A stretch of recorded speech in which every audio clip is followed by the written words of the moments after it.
اعوذ باللہ من الشیطان الرجیم بسم اللہ الرحمن الرحیم السلام علیکم ورحمۃ اللہ وبرکاتہ۔ خوش آمدید ہے آپ کا صراط مستقیم چینل کی طرف۔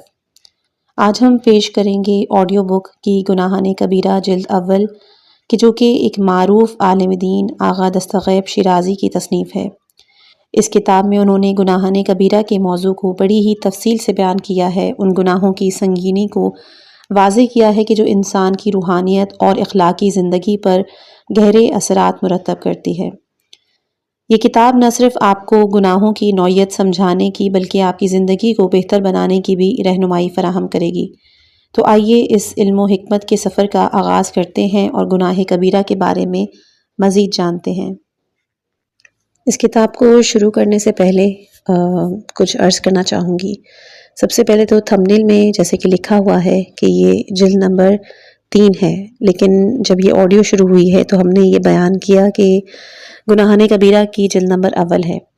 اسی چیز کی وضاحت میں دینا چاہوں گی کہ جب میں نے PDF فارم میں اپنی اس کتاب کو کھولا تھا تو یہ جلد 1، جلد 2 اور جلد 3 ہی تھی، لیکن کیونکہ بہت کم صفحات تھے اور میری آڈیوز بھی جلدی ختم ہو گئیں تو پھر مجھے بھی تھوڑی تشویق ہوئی، جس کے لیے میں نے فزیکل کہ جو ہمارے ہاتھوں میں کتاب آتی ہے گناہان کبیرہ کی وہ میں نے اٹھائی، اور اس کے اٹھانے سے مجھے یہ بات پتہ چلی کہ یہاں پر جلد نمبر اول میں واضح گناہان کبیرہ بیان ہیں کہ جن کی تعداد ہے 26، کہ جن کی ابتدا ہے شرک باللہ سے اور جن کا اختتام ہے حرام خوری اور حقوق ادا نہ کرنے پر، اور اس کے بعد ہے جلد نمبر 2۔ تو یہ تینوں جو پارٹس ہیں جلد نمبر 1، 2 اور 3 کہ جن کے تھمبنیلز بھی ڈیفرنٹ ہیں، یہ تینوں دراصل میں جلد نمبر 1 جو فزیکل فارم میں ہے انہی کی کتاب ہے۔ تو میں امید کرتی ہوں کہ آپ کو اس چیز میں مسئلہ نہیں ہوگا۔ تو کسی بھی اور تمہید کے چلتے ہیں اپنی کتاب کی طرف۔ اس کتاب کا آج حصہ نمبر 2 انشاءاللہ بیان کریں گے۔ 21واں گناہ کبیرہ عہد توڑنا، کہ جس کی صراحت کی گئی ہے عہد توڑنا اور وعدہ پورا نہ کرنا، جیسا کہ حضرت عبدالعظیم کی صحیح میں مذکور ہے کہ حضرت امام صادق علیہ السلام نے سورہ رعد کی آیت نمبر 25 سے اس کے کبیرہ ہونے کی سند دی ہے، جیسے کہ ارشاد باری ہے کہ جو لوگ خدا سے عہد کر کے پھر اسے توڑ ڈالتے ہیں اور خدا نے اس پر قائم رہنے کا جو حکم فرمایا ہے اس کی خلاف ورزی کرتے ہیں اور زمین میں فساد برپا کرتے ہیں، وہ خدا کی رحمت سے دور رہیں گے اور ان کے لیے برا گھر ہے جو دوزخ ہے۔ ایک اور مقام پر فرماتا ہے کہ سب سے برے حشرات الارض خدا کے نزدیک وہ لوگ ہیں کہ جو کافر ہو گئے اور کفر میں مضبوط اور پکے ہو گئے، پھر یہ لوگ ایمان نہیں لائے۔ ان سے جو کوئی عہد لیتا تھا یہ اپنا عہد ہر بار توڑ دیتے تھے، عہد توڑنے سے نہیں ہچکچاتے تھے یا اس کی سزا سے نہیں ڈرتے تھے۔ سورہ انفال آیت نمبر 56 اور 57۔ اسی طرح امام محمد باقر علیہ السلام فرماتے ہیں کہ 4 باتیں ایسی ہیں کہ جن کی سزا ہر بات سے پہلے ملے گی۔ پہلا کہ جس پر تو احسان کرے وہ بدلے میں تیرے ساتھ نیکی کرنے کے بجائے بدی کرے۔ دوسرا کہ تو جس پر ظلم نہ کرے لیکن وہ تجھ پر ظلم کرے۔ تیسرا تو جس کے ساتھ کسی معاملے میں وعدہ کر کے اسے پورا کرے لیکن وہ مکاری اور بے ایمانی سے جس بات کا وعدہ کر چکا ہے اسے پورا نہ کرے۔ اور چوتھا کہ جو شخص اپنے عزیز کے ساتھ اچھا سلوک کرے لیکن اس کے ساتھ بد سلوکی کی جائے۔ وعدہ خلافی کی قسمیں اور ان کے بارے میں حکم۔ عہد 3 قسم کا ہوتا ہے۔ ایک وہ عہد ہے کہ جو خدا اپنے بندوں سے کرتا ہے، دوسرا وہ عہد کہ جو بندے خدا سے کرتے ہیں، اور تیسرا وہ عہد کہ جو بندے بندوں سے کرتے ہیں۔ خدا کا عہد وہی ہے جو عالم زر میں خدا اور بنی آدم کے درمیان عمل میں آیا، جیسے کہ قرآن مجید اور بہت سی روایتوں میں آیا ہے۔ اس کا خلاصہ یہ ہے کہ عالم زر میں جو دنیا سے پہلے ہے خدا نے انسانوں کی روحیں پیدا کی جو صاحب ادراک اور شعور اور بولنے سننے کی لائق تھیں، اور ان سے خدا نے اپنی ربوبیت کا اقرار کیا، وعدہ لیا، اس اقرار پر ثابت قدم رہیں گے، اس کا کسی کو شریک نہیں بنائیں گے، پیغمبروں کے احکامات کی خلاف ورزی نہیں کریں گے، شیطان کی پیروی نہیں کریں گے، اور خدا نے بھی عہد کیا کہ ان کے عہد کے بدلے میں ان کی مدد کی جائے گی۔ بعض عالموں نے عالم زر سے انکار کیا ہے اور وہ اس موضوع کی آیتوں اور روایتوں کی یہ تعویل کرتے ہیں کہ اس سے عالم فطرت اور جو کچھ خدا نے انسانی عقلوں کو امانت کے طور پر سونپا ہے اور الہام فرمایا ہے وہ مراد ہے۔ وہ کہتے ہیں کہ خدا نبیوں اور آسمانی کتابوں کے ذریعے سے ان فطری عہدوں کی طرف اشارہ کرتا ہے۔ بہرحال اس بات کی تحقیق پیش نظر کتاب کے دائرہ بحث سے خارج ہے۔ الغرض خدا کا عہد توڑنا، چاہے وہ عالم زر میں ہوا ہو یا چاہے عالم فطرت میں، گناہ کبیرہ بلکہ سب سے بڑا گناہ ہے۔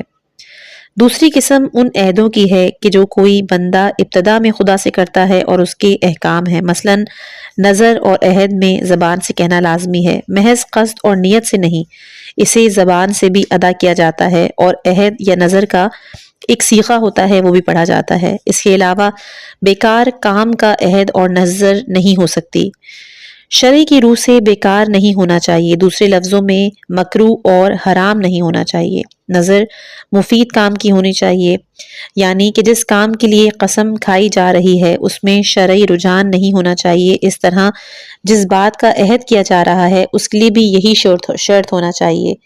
لیکن نظر میں اس کے علاوہ ایک اور شرط بھی ہے، اور وہ یہ ہے کہ اس کام یا بات کا رجحان کہ جس کی نظر مانی جائے۔ عہد اور نظر کا کفارہ۔ اگر عہد پورا نہیں کیا گیا تو کفارہ واجب ہو جاتا ہے۔ عہد کا کفارہ 60 فقیروں کو پیٹ بھر کے کھانا کھلانا، یا 7 دن کے روزے رکھنا، یا ایک غلام آزاد کرنا۔ جیسے رمضان کے ایک دن عمدن افطار کر لینے کا کفارہ، اور اگر نظر ٹوٹ جائے تو اس کا کفارہ قسم کے کفارے جیسا ہوتا ہے، یعنی 10 فقیروں کو پیٹ بھر کے کھانا کھلانا، یا 10 ننگوں کو کپڑے پہنانا، یا ایک غلام آزاد کرنا، اور جب ان میں سے ایک بھی نہ ہو سکے تو پھر 3 دن کے روزے رکھنا۔ عہد توڑنے سے نفاق پیدا ہوتا ہے۔ اس گناہ کے برے ہونے کے لیے یہی چیز کافی ہے کہ یہ دل میں نفاق پیدا کرتا ہے اور انسان کافر مرتا ہے اور منافقوں کے ساتھ محشور ہوتا ہے۔ تیسرا تھا لوگوں کے ساتھ وعدہ۔ تیسری قسم ان وعدوں کی ہے کہ جو لوگ آپس میں کرتے ہیں۔ بہت سی عام آیتوں سے ظاہر ہے کہ اس قسم کا عہد پورا کرنا واجب اور توڑنا حرام ہے۔ مثلا سورہ بنی اسرائیل آیت نمبر 34 میں ہے کہ وعدہ پورا کرو، واقعی وعدے کے بارے میں پوچھ گچھ کی جائے گی۔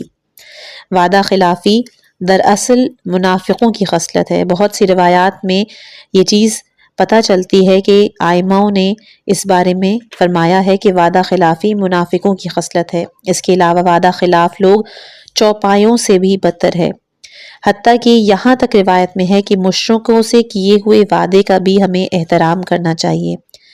پیغمبر مشرکوں سے وعدہ وفائی کرتے تھے۔ اس کے بعد کچھ ثبوت موجود ہیں کہ ہمارے پیغمبر اکرم صلی اللہ علیہ وآلہ وسلم نے عہد کے نبھانے کا بہت خیال رکھا ہے۔ مثلا صلح حدیبیہ میں حضور اور مکے کے مشرکوں کے درمیان ایک عہد نامہ ہوا تھا، اگر کوئی رسول خدا صلی اللہ علیہ وآلہ وسلم کا پیرو قریش کی طرف آ جائے گا تو وہ اسے قبول کر لیں گے، اور جو شخص قریش کی طرف سے حضور کی طرف جائے گا اسے وہ قبول نہیں کریں گے۔ چنانچہ رسول بدستور اپنے عہد پر قائم رہے، اور اس زمانے میں آپ قریش کے کسی آدمی کو اپنے ساتھ نہیں ملاتے تھے۔ ابو رافع کہتا ہے کہ قریش نے مجھے پیغمبر خدا صلی اللہ علیہ وآلہ وسلم کے پاس بھیجا، میں نے جیسے ہی ان کو دیکھا میرے دل میں اسلام کی روشنی پیدا ہو گئی۔ میں نے ان سے عرض کی کہ اے رسول خدا، میں اب قریش کی طرف نہیں پلٹوں گا۔ آپ نے فرمایا میں وعدہ خلافی نہیں کروں گا اور پیغام لانے والے کو نہیں روکوں گا، تو انہی کی طرف واپس ہو جا، اور اگر تو غور کر کے پھر اسلام کو پسند کرے گا تو نئے سرے سے ہمارے پاس آنا۔ یہ روایت کتاب اسلام و صلح جہانی تالیف سید قطب کی ہے، اس میں لکھا ہے۔ وعدہ خلافی اور جھوٹ۔ بعض فقی عہد توڑنے اور وعدہ خلافی کرنے کو جھوٹ کی ہی قسمیں سمجھتے ہیں، خاص طور پر جب عہد کرتے وقت یہ ٹھان لیا ہو کہ وعدہ پورا نہیں کرنا ہے اور عہد توڑ ڈالنا ہے۔ چنانچہ ان تمام آیتوں اور روایتوں کا اطلاق جن میں پہلے جھوٹ کی بڑائی، سزا اور حرمت بیان کی گئی ہے، وہ وعدہ خلافی پر بھی ہوتا ہے۔ 22واں گناہ ہے خیانت۔ 22واں گناہ جس کے کبیرہ ہونے کی صراحت معتبر احکام سے ہوتی ہے، غلول یعنی خیانت ہے، جیسا کہ حضرت عبدالعظیم کی صحیح میں حضرت امام صادق علیہ السلام، امام کاظم علیہ السلام، امام رضا علیہ السلام اور امام محمد تقی علیہ السلام سے روایت ہے۔ قرآن مجید میں اس کے لیے عذاب کا بھی وعدہ ہوا ہے۔ یہ ایک ایسا گناہ ہے کہ جس پر قرآن مجید اور معتبر روایتوں میں عذاب کا وعدہ کیا گیا ہے۔ جو شخص خیانت کرے گا وہ قیامت کے دن اپنی خیانت کے ساتھ آئے گا، اور سب لوگ اس دن اپنے اپنے اعمال کا بدلہ پائیں گے، اور وہ کسی پر ظلم نہیں ہوگا۔ کیا جو شخص خدا کی رضامندی اور خوشی کی خاطر قدم اٹھاتا ہے وہ اس شخص کی طرح ہو سکتا ہے کہ جس پر خدا کا غضب نازل ہوا ہے اور جس کی جگہ دوزخ ہے اور وہ بری جگہ ہے؟ سورہ آل عمران آیت نمبر 160۔ اسی طرح سورہ انفال آیت نمبر 27 میں یہ بھی فرمایا کہ بلا شبہ خدا خیانت کرنے والوں کو پسند نہیں کرتا۔ معذرت، اس میں جو آیت ہے وہ ہے 58۔ سورہ انفال آیت نمبر 27 یہ ہے کہ اے ایمان والوں، خدا اور رسول کی خیانت نہ کرو اور اپنی امانتوں میں بھی خیانت نہ کرو جنہیں تم جانتے ہو۔ خیانت اور اہل بیت علیہم السلام کی روایتیں۔ پیغمبر اکرم صلی اللہ علیہ وآلہ وسلم فرماتے ہیں کہ جو شخص دنیا میں کسی امانت میں خیانت کرے گا اور اسے اس کے مالک کو نہیں لوٹائے گا وہ اسلام کے سوا کسی اور دین پر۔ آپ صلی اللہ علیہ وآلہ وسلم یہ بھی فرماتے ہیں کہ 3 عادتیں ایسی ہیں کہ جو اگر کسی میں پائی جائیں تو اس کے نفاق کا ثبوت ہوتی ہیں، چاہے وہ شخص نماز پڑھتا ہو، روزہ رکھتا ہو اور اپنے آپ کو مسلمان بھی سمجھتا ہو۔ وہ ہیں جھوٹ بولنا، وعدہ خلافی اور امانت میں خیانت۔ امیر المومنین علیہ السلام فرماتے ہیں کہ 4 عادتیں ایسی ہیں کہ جن میں سے ایک بھی کسی گھر کے رہنے والوں میں پیدا ہو جائے تو اس گھر کو فقیری اور نحوست گھیر لے اور رہنے والوں کو بے خانما بنا دے۔ خیانت، چوری، شراب نوشی اور زنا۔ خیانت فقیری لاتی ہے۔ حضور صلی اللہ علیہ وآلہ وسلم فرماتے ہیں کہ امانت داری کی بدولت دولت مندی اور خیانت کی وجہ سے مفلسی آتی ہے۔ اسی طرح حضرت امام جعفر صادق علیہ السلام فرماتے ہیں کہ خدا کے عذاب سے ڈرو اور امانت اس کے مالک کو لوٹا دو۔ اگر علی علیہ السلام کا قاتل بھی مجھے کسی چیز کا امین بنا دے، یعنی مجھے کوئی چیز امانت میں دے دے، تو میں اس کی امانت بھی لوٹا دوں گا۔ خیانت کی قسمیں۔ خیانت 3 طرح کی ہوتی ہے: خدا کی امانت میں خیانت، رسول کی امانت میں خیانت اور لوگوں کی امانت میں خیانت۔ پہلا ہے خدا کی امانت۔ خداوند عالم سورہ احزاب کی آیت نمبر 72 میں فرماتا ہے، در حقیقت ہم نے اپنی امانت آسمانوں، زمینوں اور پہاڑوں کو پیش کی، سب نے اسے اٹھانے سے انکار کر دیا، اس سے ڈر گئے لیکن انسانوں نے اسے اٹھا لیا، واقعی وہ بہت ظالم اور نادان ہے۔ اس آیت میں امانت خدا سے جو کچھ مراد ہے اس کے بیان میں چند باتوں کا ذکر کیا گیا ہے، مثلاً عقل کی نعمت، اس طرح خدا کے فرائض یعنی وہ واجبات اور محرمات کے جو خدا نے اپنے پیغمبر کے وسیلے سے بیان فرمائے، بندوں کو ان کا ذمہ دار ٹھہرایا اور وہ معاملات کے جن کا سہارا لینا واجب کر دیا ہے۔ اسی لیے اس آیت کا ترجمہ یہ ہوتا ہے کہ بے شک ہم نے عقل اور فریضے کو قبول کرنا آسمان، زمین اور پہاڑوں کے سامنے پیش کیا، انہوں نے قبول نہیں کیا اور انسان نے قبول کیا، یعنی اس میں وہ صلاحیت تھی کہ وہ ضمانت کے ساتھ یقیناً بہت ظلم کرنے والا اور بہت نادان ہے۔ عقل اور اس کے بعد ہے دوسرا پیغمبر آخر الزمان کی امانت۔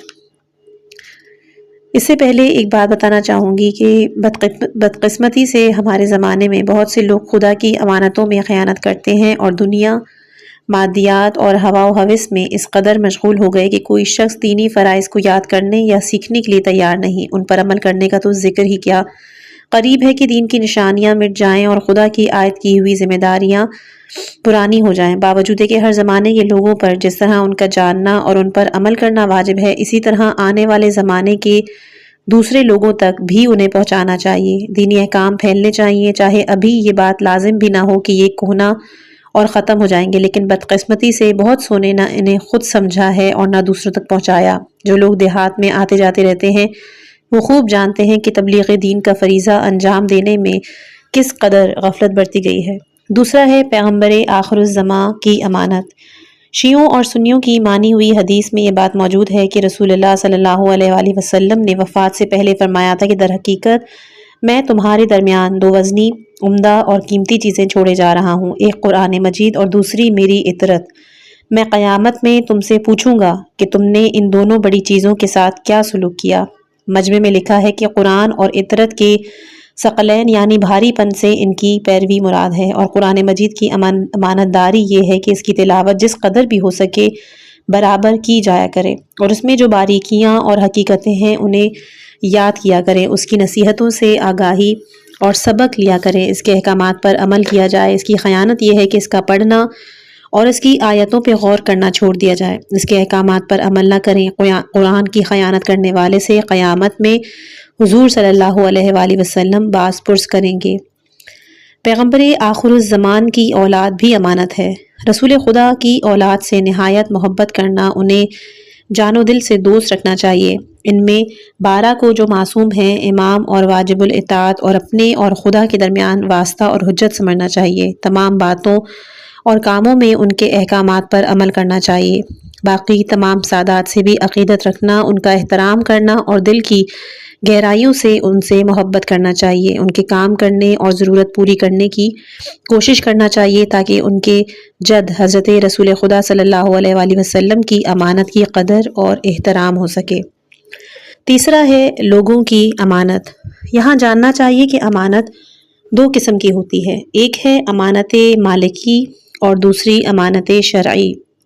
امانت مالکی یہ ہے کہ ایک شخص اپنا مال امانت کے ارادے سے دوسرے کے سپرد کرے، چاہے اس کا اصلی مقصد صرف امانت گزاری اور دوسرے کو اس مال کی حفاظت پر اپنا نمائندہ یا نائب بنانا ہو، جیسے وہ دیا کہتے ہیں، چاہے اس کا اصلی مقصد کوئی دوسری بات ہو، مثلا فائدہ اٹھانا ہو، جس کے نتیجے میں مال دوسرے کے ہاتھ میں امانت ہو جاتا ہے، جیسے کہ اجارہ، کیونکہ جب کوئی شخص کوئی مال اجارے پر لیتا ہے تو اس سے مال کے منافع کا استعمال مراد ہوتا ہے۔ اس صورت میں اصل مال اس کے مالک کی طرف سے اجارے دار کے ہاتھ میں امانت ہوتا ہے، یا جیسے عاریہ کہ جس سے فائدہ اٹھانا اور مفت استعمال کرنا مراد ہوتا ہے، اصل مال عاریہ کرنے والے کے ہاتھ میں امانت ہوتا ہے، یا جیسے رہن یعنی گروی کہ جس سے مال قرض خواہ کے پاس اس مطالبے کے عوض کی وجہ سے فریق ثانی سے ہے جمع رہتا ہے۔ اس صورت میں مالک کی طرف سے اس کا مال رہن رکھنے والے کے پاس امانت ہوتا ہے، یا جیسے عامل کے پاس مال مضاربہ یعنی محدود شرکت میں کسی حصے دار کا لگایا ہوا مال۔ غرض مذکورہ اشخاص کے پاس جو مال اس کے مالکوں کی طرف سے رہتا ہے وہ امانت ہوتا ہے، اور اس پر جن احکام کا اطلاق ہوتا ہے ان کا ذکر کیا جا رہا ہے۔ دوسرا ہے شرعی امانت۔ شرعی امانت یہ ہے کہ مال اس کے مالک کی طرف سے دوسرے کے پاس امانت کے نام سے رکھا نہیں رہتا، بلکہ وہ شرعی حکم کی روح سے امانت ہوتا ہے۔ مثلا کسی کا مال مجبوراً دوسرے کے ہاتھ میں پہنچ جاتا ہے، جیسے ہوا چلتی ہے اور کسی کا کپڑا اڑ کر پڑوسی کے گھر میں پہنچ جاتا ہے، یا پھر سیلاب آتا ہے اور کسی کا مال بہا کر کسی کے گھر میں پہنچا دیتا ہے، یا کوئی مویشی کھو جاتا ہے کسی دوسرے کے گھر پہنچ جاتا ہے، یا گاہک بندھی جنس خریدتا ہے اور اس میں بیچنے والے کا دوسرا مال بھی ساتھ آ جائے، یا بیچنے والے کو دھوکے میں گاہک سے زیادہ رقم مل جائے، یہ زیادتی بیچنے والے کے پاس امانت ہوتی ہے۔ ایسے ہی اگر خریدار کے پاس دھوکے سے زیادہ جنس پہنچ گئی تو وہ زیادہ جنس امانت ہے، یا جیسے وہ مال کہ جو انسان پیدا کرتا ہے اپنے مالک کی طرف سے امانت ہوتا ہے، جس کی حفاظت کرنا اور مالک کو لوٹانا چاہیے۔ اس کی تشریح عملی رسالوں میں کی جا چکی ہے۔ یا کسی کا کھویا ہوا مال یا کسی کا چرایا ہوا مال مل جائے تو اسے چور یا غاصب کو نہیں لوٹا سکتے، یا وہ مال کے جو کسی بچے یا پاگل سے اس لیے چھین لیتے ہیں کہ تلف نہ ہو جائے امانت ہوتا ہے، جسے بچے یا پھر پاگل کے سرپرست کو لوٹانا چاہیے۔ یا مثلا کسی شخص کا خط کہ جو دھوکے سے دوسرے کو دے دیا جاتا ہے اسے اس کے مالک یعنی مکتوب الیہ کو پہنچا دینا چاہیے، اس کا کھول کر پڑھنا یہاں پر حرام ہے۔ خدا امانت داری کی تعریف کرتا ہے۔ سورہ آل عمران آیت نمبر 75 کہ کچھ اہل کتاب عیسائی ایسے ہیں کہ جن کے پاس اگر تو بہت سی دولت بھی بطور امانت رکھوا دے گا تو وہ تجھے واپس کر دے گا، جبکہ کچھ دوسرے یہودی لوگوں کے پاس اگر تو کوئی حقیر سی چیز بھی رکھوا دیں تو وہ تجھے نہیں لوٹائیں گے جب تک کہ تو ان سے سختی اور اصرار سے تقاضا نہیں کرے۔ اس کا سبب یہ ہے کہ وہ کہتے ہیں کہ اہل کتاب یعنی یہودی کے سوا اوروں کا مال کھانا ہم پر حرام نہیں ہے، اگرچہ وہ یہ جانتے ہیں کہ ان کی کتاب میں ایسا کوئی حکم نہیں، پھر بھی وہ خدا پر بہتان باندھتے ہیں۔ اس آیت میں خدا نے عیسائیوں کی تعریف کی ہے، حتیٰ کہ وہ غیر مذہب والوں کی امانت میں خیانت کرنا بھی جائز نہیں سمجھتے۔ امانت میں خیانت قیامت کا ایک بوجھ ہے۔ حضور صلی اللہ علیہ وآلہ وسلم فرماتے ہیں کہ تم میں سے کوئی شخص کسی دوسرے شخص کا کوئی اونٹ ہرگز خیانت نہ کرے، کیونکہ قیامت میں وہ اونٹ اس کی پیٹھ پر ہوگا اور فریاد کرے گا۔ تم میں سے کوئی شخص کسی دوسرے شخص کا گھوڑا ہرگز خیانت نہ کرے، اگر ایسا کیا تو قیامت کے دن وہ گھوڑا اس کی پیٹھ پر ہوگا۔ پھر وہ خیانت کرنے والا شخص میرے پاس آ کر فریاد کرے گا اور میں کہوں گا کہ حقیقت یہ ہے کہ میں نے تم کو خدا کے احکام پہنچا دیے تھے، قیامت کے دن خیانت کے خطرے سے آگاہ کر دیا تھا، آج میں تمہارا عذاب خدا سے معاف نہیں کروا سکتا۔ کتاب الکافی۔ دوسروں کا راز امانت ہوتا ہے۔ کبھی کبھی کوئی گفتگو یا خفیہ بات ایک شخصی طرف سے دوسرے کے پاس امانت ہوتی ہے۔ کبھی اپنے اختیار کے طور پر مثلاً کوئی کسی سے ایک بات کہے اور امانت کے طور پر اس کے سپرد کر دے کہ اسے دوسرے سے نہ کہنا اور فاش نہ کرنا۔ کبھی مجبوراً اور اپنے اختیار کے بغیر مثلاً ارادے اور اختیار کے بغیر کسی کی خفیہ بات سن لیتا ہے یا کسی کا کوئی ایسا کام دیکھ لیتا ہے کہ جس کا ظاہر ہونا اسے منظور نہیں۔ اس صورت میں جب بھی کسی دیکھی یا سنی ہوئی چیز کو بیان کر کے کھول دے گا تو امانت میں خیانت کرے گا۔ اسی طرح روایت سے ملتا ہے کہ بھید کھول دینا امانت میں خیانت ہے۔ امانت دار خدا کے عرش کے سائے میں رہتا ہے، چونکہ پاکیزہ طبع لوگوں کے سوا جو بلند ہمتی، شجاعت اور غیرت کے مالک ہوتے ہیں، رازداری مشکل ہوتی ہے، اس لیے اس کے کچھ ایسے بڑے نتیجے بھی ہوتے ہیں جو ذرا کم درجے کے عمل، نیک عمل میں بھی ملنا ممکن ہوں، اور وہ قیامت کے دن کے بڑے خوف سے محفوظ رہتا ہے، کیونکہ اس دن امانت دار عرش خدا کی رحمت کے سائے میں محفوظ ترین اور بزرگ ترین مقامات پر ہوں گے۔ اگلا 23واں گناہ ہے چوری۔ 23واں گناہ کہ جسے کبیرہ بتایا گیا ہے چوری، جیسا کہ فضل بن شازان نے حضرت رضا علیہ السلام سے جو روایت کی ہے اس میں اسے گناہ کبیرہ شمار کیا گیا ہے۔ حضرت امام صادق سے اعمش نے جو روایت کی اس میں بھی یہی ہے، اور پیغمبر اکرم صلی اللہ علیہ وآلہ وسلم فرماتے ہیں کہ جس طرح خدا اور قیامت پر ایمان رکھنے والا انسان زنا نہیں کرے گا، اسی طرح ایمان رکھنے والا چوری بھی نہیں کرے گا، یعنی زنا اور چوری کرتے وقت زنا کرنے والے اور چور میں ایمان کی روح نہیں ہوتی۔ چوری کی حد، خدا سورہ مائدہ میں فرماتا ہے کہ چور مرد اور عورت کے ہاتھ کاٹ دو کہ یہی ان کے کام کا عوض اور خدا کی طرف سے ان کی سزا ہے، تاکہ یہ برا کام معاشرے سے ختم ہو جائے اور دوسروں کو نصیحت ہو اور کوئی چوری کی جرات نہ کرے۔ خدا اپنے ارادے میں غالب اور اپنے کاموں میں دانا ہے، تو جو کوئی اپنے گناہ کے بعد پچھتاتا ہے اس گناہ کے پاس نہیں پھٹکتا، خدا اسے رحمت اور بخشش سے سرفراز فرمائے گا، کیونکہ خدا بہت بخشنے والا اور مہربان ہے۔ سورہ مائدہ آیت نمبر 38 اور 39۔ کتاب برہان القرآن کے صفحہ نمبر 170 پر لکھا ہے کہ ایک بات کہ جس کے بارے میں اسلام کے دشمنوں نے بہت کچھ شور و غوغا بلند کیا کہ اسلامی سزا کے قوانین کا موضوع ہے۔ یہ لوگ اسلامی سزا کے قوانین کو وحشیانہ کہتے ہیں۔ 20ویں صدی عیسوی کی ترقی اور تمدن کے زمانے میں انہیں لاگو اور نافذ کرنے کے لائق نہیں سمجھتے۔ انہوں نے خصوصیت کے ساتھ چوری کی سزا میں چور کا ہاتھ کاٹنے اور زنا کی سزا میں سنگساری کے متعلق بہت شور مچا رکھا ہے۔ یہ کہتے ہیں کہ موجودہ زمانے میں علم اور فلسفے نے ثابت کیا کہ مجرم کو سماج کی ناانصافیاں اور ظالمانہ مالیاتی نظام گناہ کرنے پر مجبور کرتے ہیں۔ در حقیقت جرم ایک قسم کی روحانی بیماری اور اخلاقی گمراہی ہے، اس لیے گنہگار شخص کے متعلق ہمارا فرض ہے کہ ہم اس کا علاج اور اس کے حال کی درستگی کریں اور نہ کہ ان کو اذیت اور سزا کے چنگل میں ڈالیں۔ یہ اسلام کے دشمنوں کے شبہے اور اعتراض کا خلاصہ ہے کہ جو 20ویں صدی عیسوی کی ترقی اور تمدن ہمارے سامنے پیش کرتے ہیں، لیکن وہ یہ بات بھول جاتے ہیں کہ اس 20ویں صدی میں اور ترقی اور تمدن کے ان طرفداروں اور حامیوں کے ہاتھوں ایسے المناک حادثات اور جرائم ہو رہے ہیں کہ جن کے سامنے اسلامی سزاؤں کی سختی اس قابل ہی نہیں رہتی کہ جس پر بحث کی جائے یا پھر الجھا جائے۔ اسلامی سزا کے قانون مثلاً چور کے ہاتھ کاٹنے کو بعض معترض جو وحشت ناک اور سنگ دلانہ شمار کرتے ہیں، اس کی وجہ یہ ہے کہ وہ اسلامی شریعت کے قوانین اور اسلامی فقہ کے اصولوں سے بالکل واقف نہیں ہیں۔ اسی بے خبری کی وجہ سے جب وہ یہ حکم سنتے ہیں تو اپنے آپ یہ سوچنے بیٹھ جاتے ہیں کہ اسلام نے یہ قانون بنا کر ایک کمیلہ یعنی مسبح خانہ قائم کیا ہے جس میں وہ روزانہ کچھ لوگوں کے ہاتھ کاٹے جاتے ہیں، اور یہ نہیں جانتے کہ اس قانون میں اتنی شرطیں اور پابندیاں ہیں کہ بہت کم ایسا ممکن ہوتا ہے کہ جو اس پر عمل کیا جائے۔ اسی لیے اس زمانے میں بھی جب اسلامی سزا کے قوانین کی حدود جاری ہوتی تھی، 400 سال کی مدت میں صرف 4 بار اس حکم کا اجرا کیا گیا ہے۔ تو اس کے لیے جاننا ضروری ہے کہ چوری کی حدیں کتنی ہیں۔ آئیے چوری کی حد جاری کرنے کی شرطیں بیان کرتے ہیں۔ چور کا ہاتھ کاٹنے کے لیے چند شرطوں کا اکٹھا ہونا بہت ضروری ہے۔ اگر ان میں سے ایک کی بھی کمی رہ گئی تو پھر حد جاری نہیں ہوتی۔ سب سے پہلی ہے بلوغ، یعنی جس چور پر حد جاری ہوتی ہے وہ شرعی طور پر بالغ ہونا چاہیے۔ دوسرا عقل، اگر کسی پاگل نے چوری کی تو اس پر حد جاری نہیں ہوگی۔ تیسرا ہے اختیار، اس کے مطابق اگر مجبوراً اور دباؤ سے چوری کی گئی تو بھی حد جاری نہیں ہوگی۔ چوتھا، جو چیز چرائی جائے وہ شریعت کی روح سے مال ہو اور قابلیت ملکیت ہو، اس لیے اگر کوئی ایسی چیز ہے جو مال نہیں ہے، مثلاً کوئی آزاد بچے کو چراتا ہے، تو اس پر حد نہیں لگے گی۔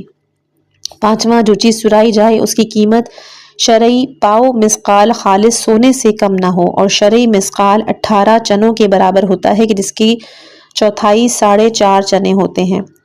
چھٹی شرط ہے کہ وہ مال چور کے بیٹے یا غلام کا مال نہ ہو، یعنی اگر باپ اپنے بیٹے کا یا آقا اپنے غلام کا مال چرائے اس کا ہاتھ نہیں کاٹنا چاہیے۔ ہاں البتہ اگر اس کے برعکس ہو، یعنی بیٹا اپنے باپ یا ماں کا مال چرائے تو اس پر حد جاری ہوگی، اور اگر غلام اپنے آقا کا مال چرائے تو اس موقع پر بھی حد جاری کرنے میں اختلاف ہے کچھ۔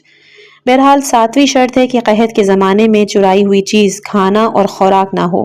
آٹھواں کہ جب کوئی فوجی اس لڑائی کا مال غنیمت چرائے کہ جس میں وہ خود بھی شریک ہے تو وہ چوری کی حد سے معاف ہے۔ نواں کہ جب کسی معاملے میں شرکت کرنے والا ایک ساتھی اپنے شریک کا مال چرائے اور یہ دعویٰ کرے کہ اس نے وہ مال اپنا حق اور اپنا حصہ سمجھا تھا تو اس پہ حد نہیں لگے گی۔ دسواں جس پر چوری کا الزام لگا ہو، حاکم شرع کے سامنے اس پر چوری ثابت ہونے سے پہلے ہی اگر وہ اس چیز کے مالک سے اس چیز کو خرید لے یا وراثت وغیرہ میں آ جائے تو اس کے طور پر اس کا مالک بن جائے تو اسے چوری کی حد سے معاف رکھا جائے گا۔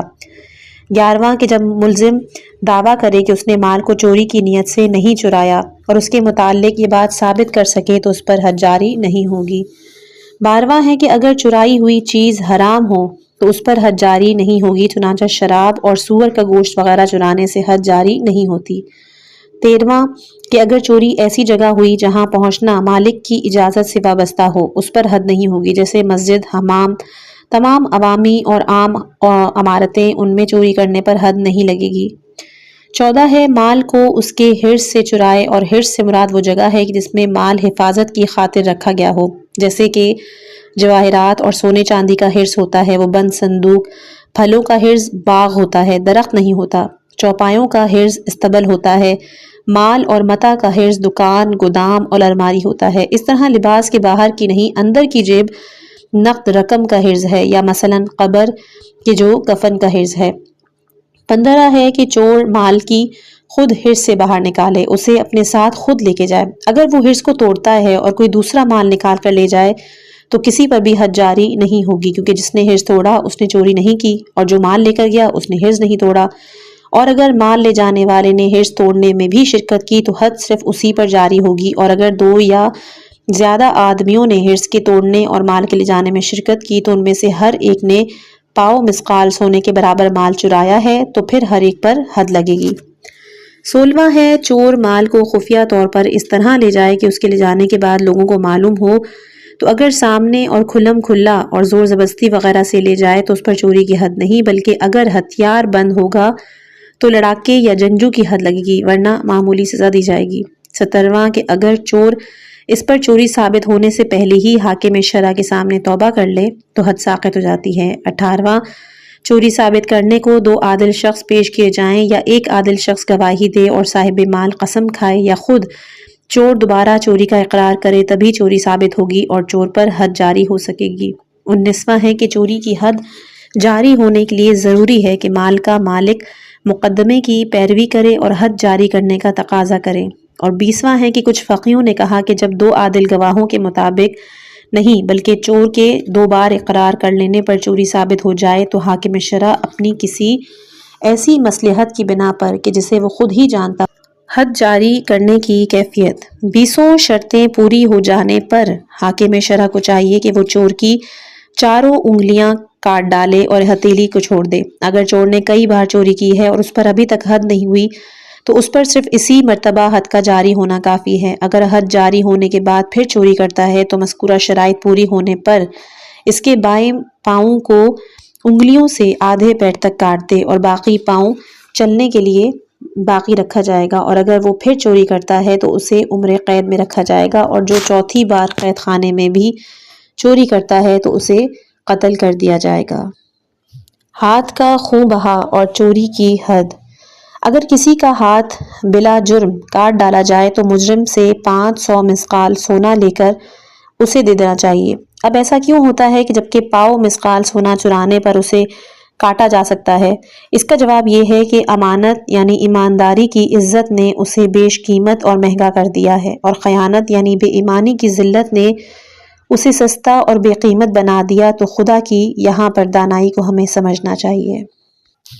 24واں گناہ کہ جو کبیرہ بتایا گیا ہے وہ ہے ناپ تول میں کمی۔ اس کا حرام ہونا قرآن، سنت، اجماع اور عقل کے لحاظ سے ثابت ہے، اور عامش نے حضرت صادق علیہ السلام سے اور فضل بن شازان نے حضرت رضا علیہ السلام سے جو روایت کی ہے اس میں اسے کبیرہ کہا گیا ہے۔ وہ فرماتے ہیں کہ تول میں کم دینا یعنی کوئی چیز کسی کو بیچیں یا ادھار چکائیں تو ناپ اور تول میں کچھ کم کر دیں۔ قرآن مجید میں اس بارے میں نہایت ہی سخت الفاظ میں عذاب کا صاف صاف وعدہ کیا گیا ہے۔ قرآن مجید کا ایک سورہ، سورہ مطففین، اس موضوع کے لیے مخصوص ہے۔ خدا فرماتا ہے کم بیچنے والوں پر ویل ہے۔ یہاں پر بتا دوں کہ ویل ایک کنویں کا نام ہے کہ جو دوزخ میں ہے، اور تمام برائیوں کو محیط لفظ بھی ہے، یعنی کم بیچنے والوں کے لیے قسم قسم کے عذاب، ناخوشی اور سختی ہے۔ قرآن میں آگے فرماتا ہے کہ یہ وہ لوگ ہیں کہ جو دوسرے لوگوں سے کچھ لیتے ہیں تو اپنے لیے پیمانے سے زیادہ لیتے ہیں، یعنی پیمانہ بڑا کر لیتے ہیں، اور جب لوگوں کو ناپ تول کر دیتے ہیں تو کم دیتے ہیں اور ان کے نقصان پہنچاتے ہیں۔ کیا کم تولنے والے یہ نہیں سوچتے کہ مرنے کے بعد وہ ایک بڑے دن اٹھائے جائیں گے جس دن لوگ پروردگار عالم کے حکم سے اپنے پیروں پر کھڑے ہوں گے؟ سورہ مطففین آیت 1 سے لے کر 5 تک۔ کم بیچنے والے کا ایمان نہیں ہوتا۔ کم بیچنے والا قیامت کے دن اور حساب کتاب پر ایمان نہیں رکھتا، کیونکہ اگر اسے اس ذمہ داری کا یقین بلکہ گمان بھی ہوتا کہ قیامت میں اس سے پوچھ گچھ کی جائے گی اور لوگوں کو جو کچھ اور جتنا کم دیا ہے وہ طلب کیا جائے گا، تو وہ کبھی اس بے ایمانی پر کمر بستہ نہ ہوتا، اور اگر ایمان رکھتا تو جان لیتا کہ جس کا حق ہے وہ چاہے غافل اور بے ایمانی سے بے خبر ہو، پروردگار عالم ضرور موجود ہے اور اس کے اعمال کو دیکھتا ہے۔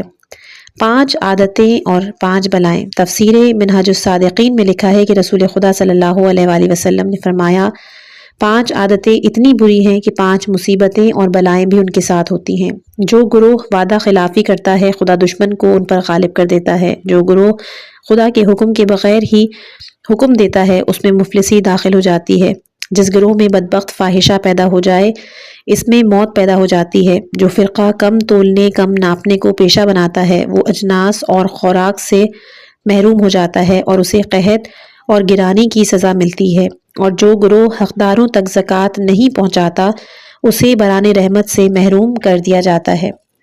گنتی میں کم دینا بھی حرام ہے۔ جو حکم ناپ تول میں کم دینے کے لیے ہے وہی گنتی میں کم دینے کے لیے بھی ہے۔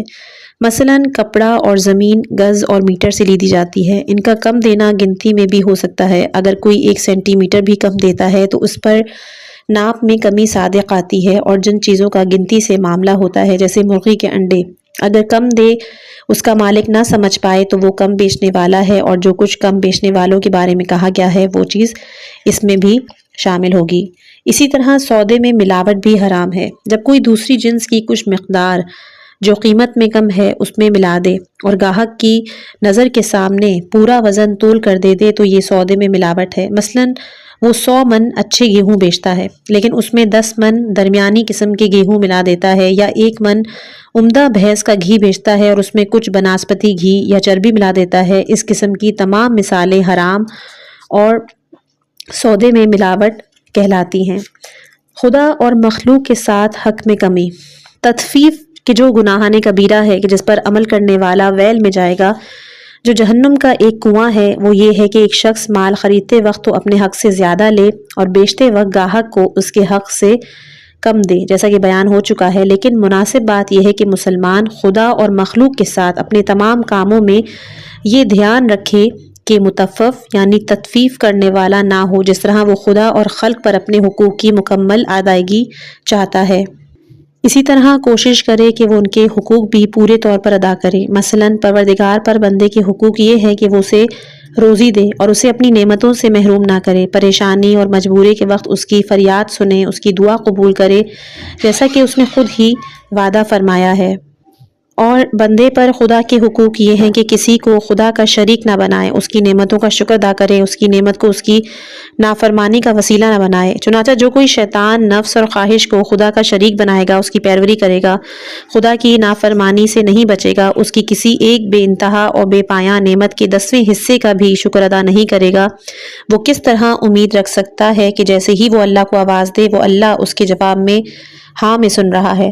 کہہ دے اور جو کچھ وہ چاہتا ہے فوراً اسے بخش دے، اور اگر اس کے دعا کے قبول ہونے میں ذرا سی بھی دیر ہو جائے تو وہ خدا سے بگڑ جائے، گویا وہ اپنے آپ کو قرض خواہ اور خدا پر اپنا حق سمجھتا ہے، حالانکہ خدا نے خود فرمایا ہے کہ تم مجھ سے کیا ہوا اپنا وعدہ پورا کرو تاکہ میں بھی۔ سورہ بقرہ آیت نمبر 40۔ بندے کا فرض فرما برداری اور شکر ادا کرنا ہے، اور خدا کا کام اس شخص کی نعمتوں میں اضافہ کرنا ہے۔ جو بندگی اور شکر گزاری کا حق ادا کرتا ہے، ایسا ہی بندہ خدا سے اس کی نعمتوں میں اضافے اور اس کے وعدے پورے کرنے کا تقاضا کر سکتا ہے۔ حضرت سجاد علیہ السلام فرماتے ہیں کہ اس خدا کا شکر ہے کہ جو میری پکار پر فوراً جواب دیتا ہے، حالانکہ جب وہ مجھے اپنی عبادت کے لیے بلاتا ہے تو میں غفلت برتتا ہوں۔ اس خدا کا شکر ہے جو مجھے میری مانگی ہوئی چیز فوراً عطا کر دیتا ہے، حالانکہ جب وہ مجھ سے قرض مانگتا ہے تو میں کنجوسی کرتا ہوں۔ قرض یعنی زکوٰۃ، خمس، رشتہ داروں کا حق اور دوسری چیزیں دینے میں جن کے ادا کرنے کا اس نے حکم دیا ہے، اور میں بخل کرتا ہوں۔ اس خدا کا شکر ہے کہ جو میرے گناہ کرنے پر برداشت اور تحمل سے کام لیتا ہے جیسے میں نے کوئی گناہ ہی نہ کیا ہو۔ دعائے ابو حمزہ سمالی۔ اس لیے جو شخص اپنی بندگی کا فریضہ بجا لانے میں کمی کرتا ہے لیکن خدا کے وعدے پورے کرنے کا تقاضا اور اصرار زبان سے اور عمل سے کرتا ہے، وہ عدل کے دائرے سے خارج ہے اور در حقیقت متفف ہے۔ اسی طرح وہ شخص بھی متفف ہے کہ جو دنیا والوں سے تو اپنے مطالبوں پر اصرار کرتا ہے لیکن ان کے حقوق ادا کرنے میں سستی کرتا ہے۔ ایک شخص جو لوگوں سے اپنے ساتھ جیسا سلوک کرنے کی توقع رکھتا ہے وہ دوسروں کے ساتھ بھی ویسا سلوک کرنے میں کوتاہی نہ کرے۔ انصاف بہترین عمل ہے۔ حضرت امام جعفر صادق علیہ السلام فرماتے ہیں 3 عمل سب سے اچھے اور سب سے اعلیٰ ہوتے ہیں۔ ایک کہ لوگوں کے ساتھ انصاف ویسا ہی کرو کہ جیسا تم اپنے لیے چاہتے ہو، اور لوگوں کے لیے وہی بات پسند کرو جو اپنے لیے پسند کرتے ہو۔ دوسرا یہ کہ اپنی دینی بھائی کے ساتھ اپنے مال میں مساوات رکھو، اور تیسرا یہ کہ ہمیشہ خدا کو یاد رکھو اور کبھی اس سے غافل نہ رہو۔ نہ صرف یہ کہ تمہاری زبان ہی سبحان اللہ والحمد للہ کے وظیفے میں مشغول رہے، بلکہ جب خدا کا حکم تمہارے سامنے آئے تو اسے فوراً بجا لاؤ، اور خدا نے جس بات سے تمہیں منع فرمایا ہے اسے چھوڑ دو۔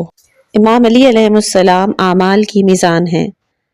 تلنے والی چیزوں کی میزان ترازو، سیدھ اور ٹیڑھ کی میزان ترازو کی ڈنڈی، اور لوگوں کے ساتھ سلوک کی میزان خود انسان کا نفس ہوتا ہے۔ حق اور ناحق عقیدے، اچھی بری صفات، خیر و شر کے پہچاننے کی میزان قرآن مجید، اطرت طاہرین علیہ السلام خصوصاً امیر مومنین علیہ السلام ہے، جیسا کہ ہم زیارت میں بھی پڑھتے ہیں اے اعمال کی میزان تجھ پر سلام ہو۔ چنانچہ اپنی ہر حالت، رفتار، کردار کو آپ کی حالت، رفتار و کردار سے تولنا چاہیے، جس سے یہ ظاہر ہو کہ ٹھیک اور درست ہے۔ جو کوئی اس دنیا میں اپنی رفتار و کردار کو تول لے گا، قیامت کے دن حساب کے میزان میں اسے دیر نہیں لگے گی اور وہ صراط سے بجلی کی طرح گزر جائے گا۔ لیکن یہ بات بہت ہی مشکل ہے کہ کوئی شخص اپنے کام میں پورا اترے، صراط مستقیم اور عدل الہی کی میزان سے بالکل نہ ہٹے اور کمی بیشی کی طرف نہ جھکے، کیونکہ عدل کے میزان سے چھوٹے چھوٹے معاملات کی تشخیص، مطابقت بہت نازک اور بال سے باریک معاملہ ہے۔ تشخیص کے بعد اس کے مطابق عمل کرنا تلوار کی دھار پر چلنے کی طرح مشکل بلکہ اس سے بھی زیادہ سخت ہے۔ اس لیے سبھی کو حساب کے مقام پر دیر لگے گی اور سبھی صراط سے گرتے پڑتے روتے کانپتے گزریں گے۔ اسی کے دونوں جانب اس طرح دوزخ میں گریں گے جس طرح چمگادڑیں چراغ کے گرد گر پڑتی ہیں، جیسا کہ قرآن مجید میں سورہ مریم آیت نمبر 71 اور 72 میں خداوند عالم فرماتا ہے تم میں سے ہر ایک وہاں پہنچے گا، اس وقت پرہیزگار لوگ ہی نجات پا سکیں گے۔ 25واں گناہ ہے حرام خوری۔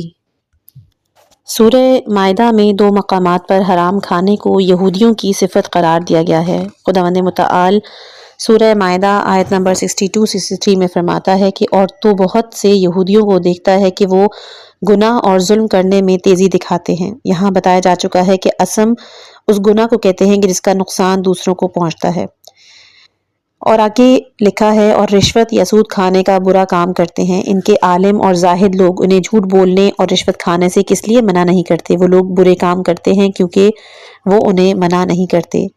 عقل صحت کے معنی کہ جو گناہ کبیرہ شمار ہوتا ہے حرام کھانے کے ہیں۔ حرام کھانے سے قطعی استعمال مراد ہے، چاہے کھانے میں ہو، چاہے پینے میں ہو، پہننے میں یا رہنے میں وغیرہ۔ اس کے استعمال ہو یا یہ کہ اسے استعمال تو نہ کرے لیکن اس کو قبضے میں رکھا ہوا ہو اور اس کے مالک کو نہ دے۔ ان تمام موقعوں پر یہ کہا جاتا ہے کہ مال حرام کھایا ہے۔ چنانچہ یتیم اور سود کا مال کھانے سے یتیم اور سود کے مال کے ہر طرح کے استعمال اور قبضے کا حرام ہونا مراد ہے۔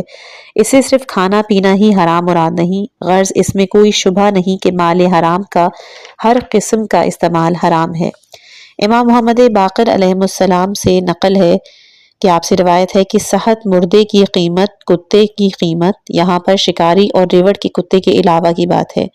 شراب کی قیمت، بدکار عورت کی اجرت، رشوت اور کاہن کی اجرت ہے۔ وہ شخص کہ جس نے جن قابو میں کر لیا ہو اور جو بعض باتیں اسے سن کر لوگوں تک پہنچا دیتا ہو۔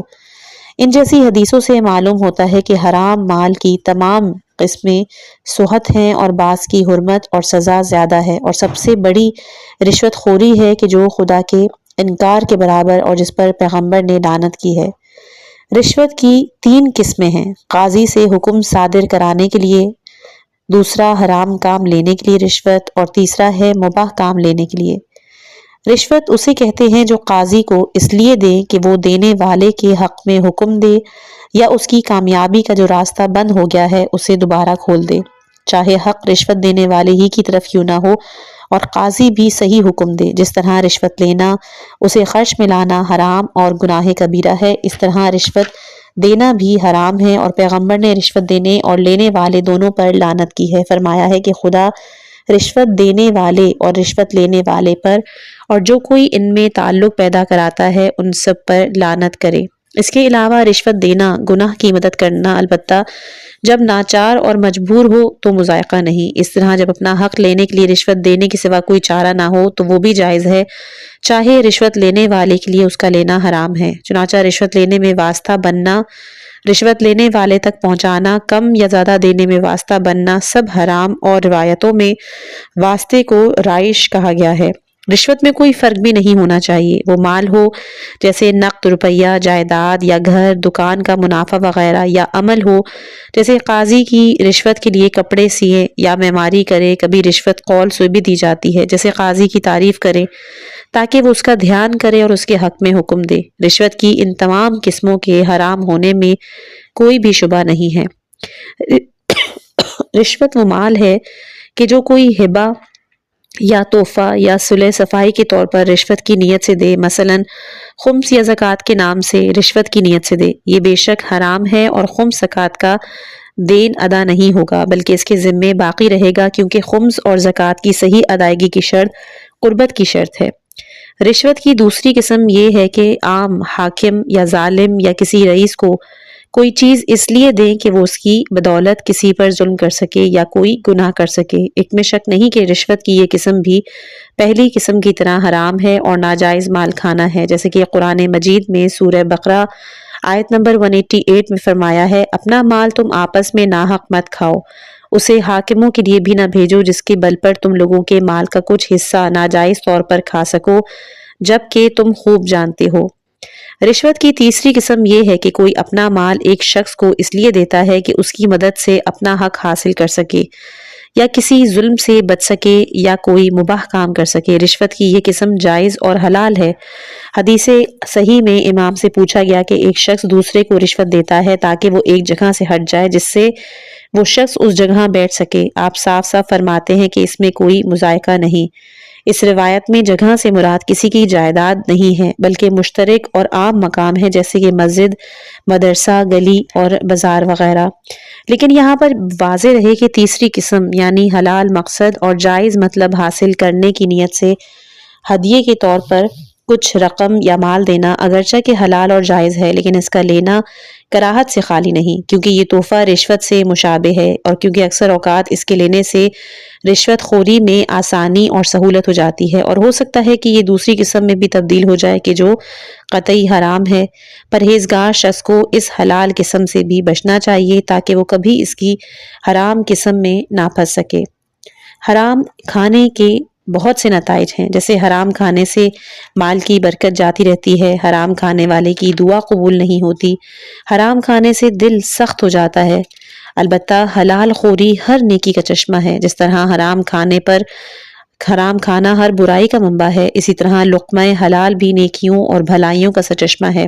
روایتوں میں رزق حلال کی بہت فضیلت بیان ہے، چنانچہ حضور اکرم صلی اللہ علیہ وآلہ وسلم فرماتے ہیں، عبادت 70 قسم کی ہوتی ہے اور اس کی بہترین قسم رزق حلال کی تلاش ہے۔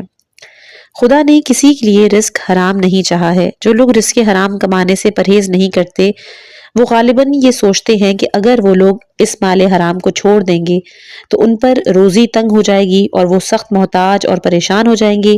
اس لیے یہ بات یاد رکھنی چاہیے کہ یہ محض ایک خیال ہے، شیطانی وسوسہ، عقل کے لحاظ سے بھی اور قرآن مجید اور بہت سی روایتوں میں کہ جو اہل بیت سے ملتی ہے، خدا کے صاف صاف وعدوں کے مطابق بھی خدا نے حلال ذریعے سے ہر مخلوق کے رزق کی ضمانت دی ہے۔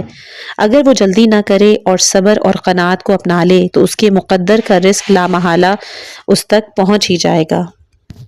26واں اور آخری گناہ کبیرہ ہے حقوق ادا نہ کرنا۔ 26واں گناہ کبیرہ کسی سختی کے بغیر حقوق کا روک لینا ہے، یعنی اگر کسی کا کوئی حق کسی دوسرے کے ذمے ہو اسے ادا نہ کرے تو وہ گناہ کبیرہ کا مرتکب ہوگا، جیسے کہ آمش کی روایت میں حضرت امام صادق اور فضل بن شازان کی روایت میں امام رضا علیہ السلام اسے گناہ کبیرہ میں شمار فرماتے ہیں۔ حضرت امام صادق علیہ السلام فرماتے ہیں کہ جو شخص کسی مومن کا حق روک لے اور اس تک نہ پہنچائے، خدا قیامت میں اسے 500 سال تک اس کے پیروں پر کھڑا رکھے گا، یہاں تک کہ اس کا پسینہ اور خون بہنے لگے گا، اور منادی خدا کی طرف سے آواز دے گا کہ یہ شخص ایسا ظالم ہے کہ جس نے خدا کا حق روک رکھا ہے، اور اس کے بعد 40 دن تک اسے ملامت کی جائے گی اور پھر حکم ہوگا کہ اسے دوزخ میں ڈال دیں۔ یہاں بریکٹ میں یہ بھی لکھا ہے کہ ملامت کرنے والے مومنین یا پھر انبیاء ہوں گے۔ محشر میں حقوق کا تقاضا۔ حضرت سجاد علیہ السلام فرماتے ہیں کہ قیامت کے دن بندے کا ہاتھ پکڑ کر اہل محشر کو دکھائیں گے اور کہیں گے کہ اس پر جس کسی کا حق ہو وہ اپنا حق لے لے۔ اہل محشر پر یہ بات سب سے زیادہ شاک گزرے گی کہ وہ اپنے کسی واقف کار کو یوں ڈرتے ہوئے دیکھیں گے کہ کہیں یہ اپنے حق کا دعویٰ نہ کر دیں۔ رسول خدا صلی اللہ علیہ وآلہ وسلم نے اپنے اصحاب سے فرمایا، جانتے ہو مفلس کون ہے؟ انہوں نے کہا کہ ہمارے نزدیک تو وہ ہے کہ جس کے پاس نہ درہم ہو، نہ مال اور نہ ہی کوئی پونجی۔ انہوں نے کہا کہ در حقیقت میری امت میں غریب وہ ہے کہ جس کے نماز، روزے، زکوٰۃ، حج ادا کرنے کے ساتھ ساتھ قیامت کے دن ایک شخص آ کر کہے گا کہ اس نے مجھے گالی دی ہے، دوسرا آ کر کہے گا کہ اس شخص نے اس کا مال مار لیا ہے، ایک اور آ کر کہے گا کہ اس شخص نے اسے قتل کر دیا تھا، ایک آ کر کہے گا کہ اس شخص نے اس کو مارا تھا۔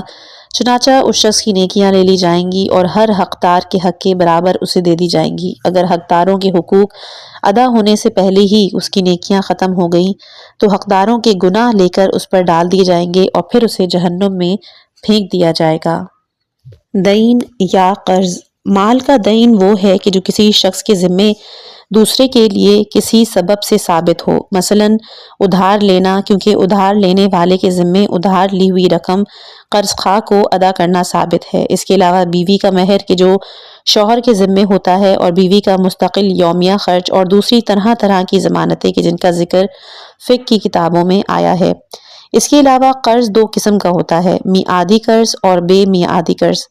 بے میعادی یعنی جس کی ادائیگی کی کوئی میعاد مقرر نہیں ہوتی، یا اگر کبھی تھی بھی تو اب ختم ہو چکی ہے، اور دوسرا ہے میعادی کہ جس کی ادائیگی کے لیے میعاد مقرر ہوتی ہے۔ میعادی قرض میں قرض خواہ میعاد ختم ہونے سے پہلے قرض کے تقاضے کا حق نہیں رکھتا، البتہ جیسے ہی مقروض مر جاتا ہے اس کا میعادی قرض بے میعادی ہو جاتا ہے۔ اگر قرض کی مدت مقرر نہ ہو، یعنی وہ بے میعادی ہو اور قرض خواہ مانگ لے تو فوراً واجب ہو جاتا ہے، اور مقروض اپنا قرض کسی نہ کسی طرح ادا کرنے کی کوشش کرے، چاہے اسے کچھ ایسی چیزیں بیچنا پڑیں کہ جو اس کی زندگی کی ضروریات سے زیادہ ہوں، چاہے لوگ اس چیز کو اس کی قیمت سے کم پر خریدنا چاہیں، وہ چیز کہ جس قیمت پر بک سکے بیچ دے اور اپنا ادھار چکا دے۔ البتہ اگر اس کی اس قدر قیمت کم لگے کہ اس سودے کو بربادی اور تباہی کہا جائے تو ایسی صورت میں مقروض پر اس چیز کا بیچنا واجب نہیں ہے۔ اگر اپنی ضرورت کی کوئی ایسی چیز کہ جسے فرش یا لباس یا گھر اور دکان کا سامان بیچنے کو نہ ہو تو کسی طریقہ کار سے اپنا ادھار چکائے، یعنی اگر قرض خواہ کو ضرورت ہو تو اس کی شاگردی کرے یا کوئی دوسرا کام کر کے کہ جو اس کے لائق ہو، جس سے اسے کوئی نقصان نہ ہوتا ہو، اپنا قرض ادا کرے۔ مقروض پر ادائیگی قرض کی پورے طور پر واجب ہے، اس سے غفلت اور اس میں کوتاہی حرام ہے اور روک لینا گناہان کبیرہ ہے۔ اس کے علاوہ حضرت امام محمد باقر علیہ السلام فرماتے ہیں کہ جو خدا کی راہ میں شہید ہوا ہو وہ ہر گناہ سے پاک ہو جاتا ہے، لیکن قرض سے پاک تب بھی نہیں ہوتا کیونکہ اس کا کوئی کفارہ نہیں ہے، یا تو اس کا قرض ادا کر دیا جائے یا قرض خواہ اسے بخش دے، ورنہ شہید بھی اپنے قرضے میں گرفتار ہوگا۔ یعنی کہ قرض ادا کرنے کے سوا کوئی بھی چارہ نہیں بچتا۔